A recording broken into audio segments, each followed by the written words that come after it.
Ngayon po ay nako, nagkakagulo na ho ang mga anti-Duterte at yung mga nagnanais po na maituloy ito hong impeachment trial laban po kay Vice Presidente Sara Duterte.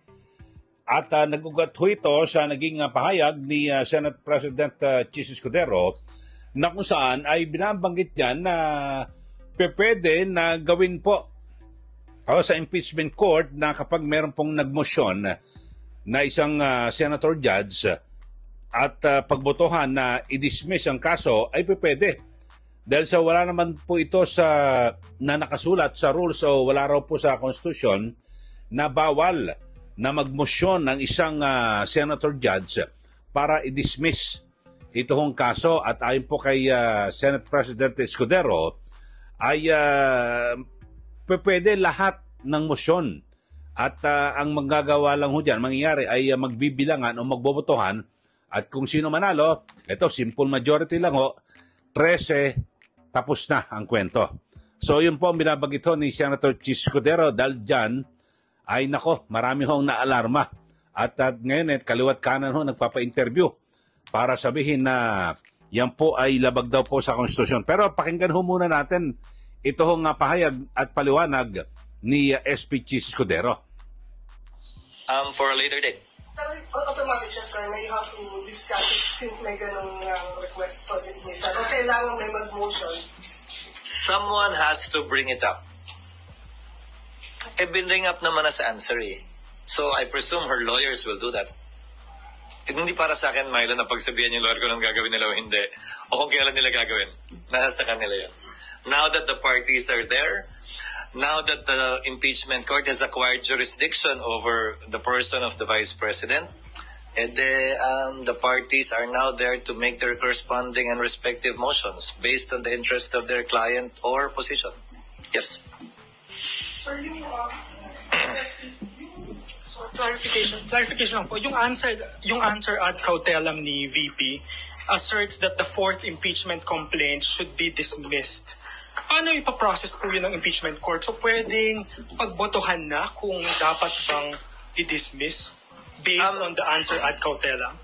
Posible yun, pero ayokong pangunahan ang impeachment court. Iyan din yung parehong ni-raise ng Vice President sa Korte Suprema.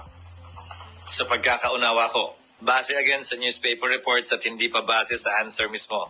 Hindi ko pa kasi nababase. I think it's the same issue raised in the Supreme Court based on the one-year ban. One-year bar rule. So posible po, so kung pagbobotohan po, SP, simple majority lang, it can be dismissed by a simple Political majority. Simple majority ang kinakailangan sa lahat ng botohan. 2/3 ang kailangan to convict or acquit. But it begs the question, kung may simple majority ka to dismiss, for example, then imposible ka na maka 2/3. Hindi ba? Correct. It's simple math. Kung manalo yung motion to dismiss, wala ng trial. Hindi, kung manalo nga yung anumang motion is by simple majority.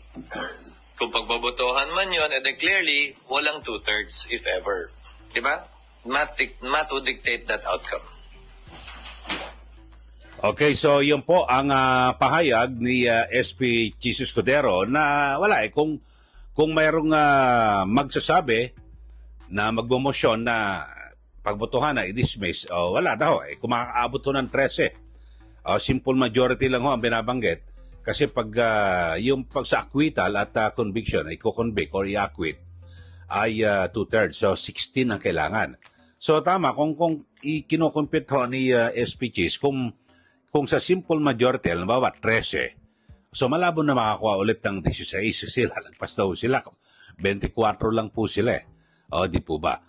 So kung 13, ang matitira ho ay 11 na lang.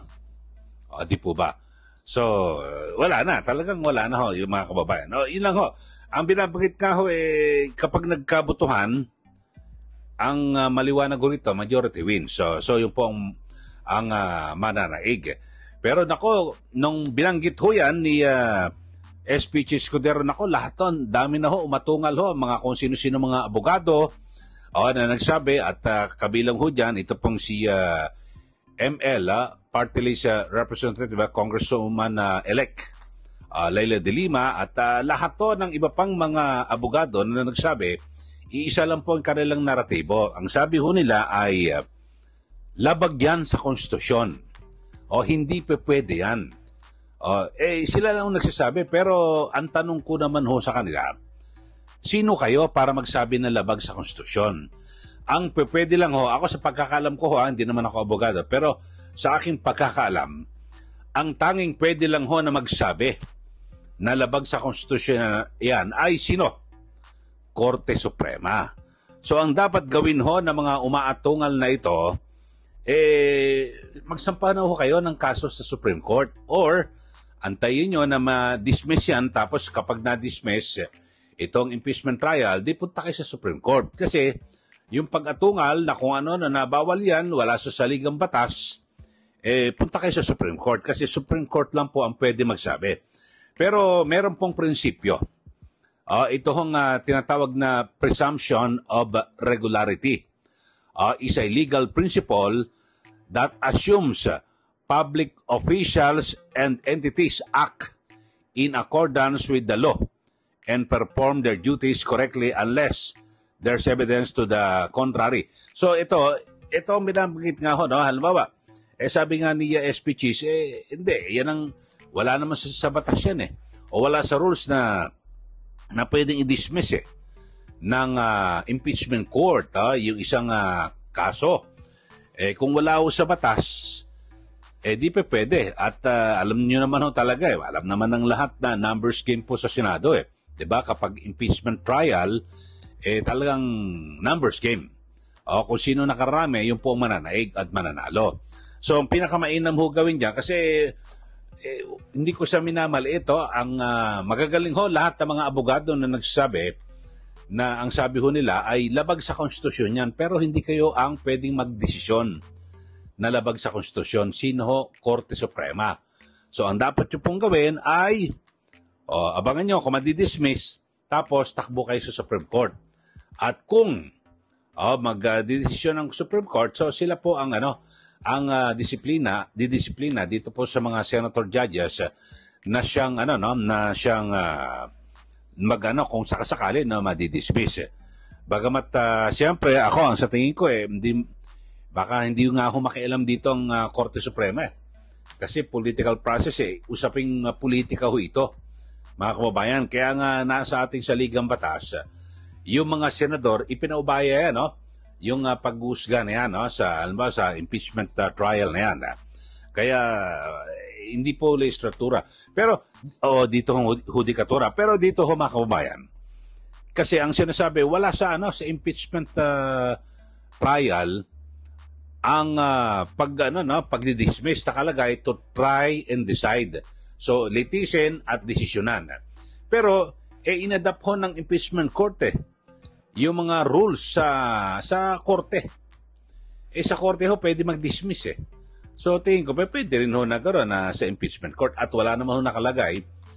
Alam nyo naman sa batas pag walang nakalagay na bawal yan, pwede. Di ba?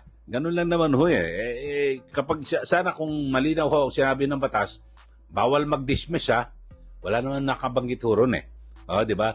To try and decide. Paano nag-decide sila na dismiss? Di tapos ang kaso. Pero ito, sumang-ayon din ho, ito pong si Senator Alan Peter Cayetano sa pahayag po ni Senate President Jesus Escudero na pwedeng pagbotohan at siyempre, mayorya ang mananalo. Ito, pakinggan ho natin Senate acts through its members and majority wins. Now, just because you can, it doesn't mean you should. Di ba? Ayun. So, yun ho ang pahayag ni Senator Alan Peter Cayetano na isa ring abogado. Pero, meron lang hulang siyang pasubali. Bagamat pwede naman gawin talaga ng mga senador na sige, magbotohan at mananalo ang mayorya. Pero, meron lang ho siyang pasubali na pwede mong gawin, pero dapat ba? Yun, parang ganun ang kambyo ng konti. Pero siyempre, sa kanyang pananaw ho yan. Pero ang sabi niya, wala ho siya binabanggit na illegal at labag yan sa konstitusyon. So, yung sa mga nagsasabi po na labag po sa konstitusyon, punta ho sa Supreme Court. Ako naman, di naman ako abogado. At nanonood lang ho tayo sa galaw ho ng mga senator judges at dito sa kasong impeachment.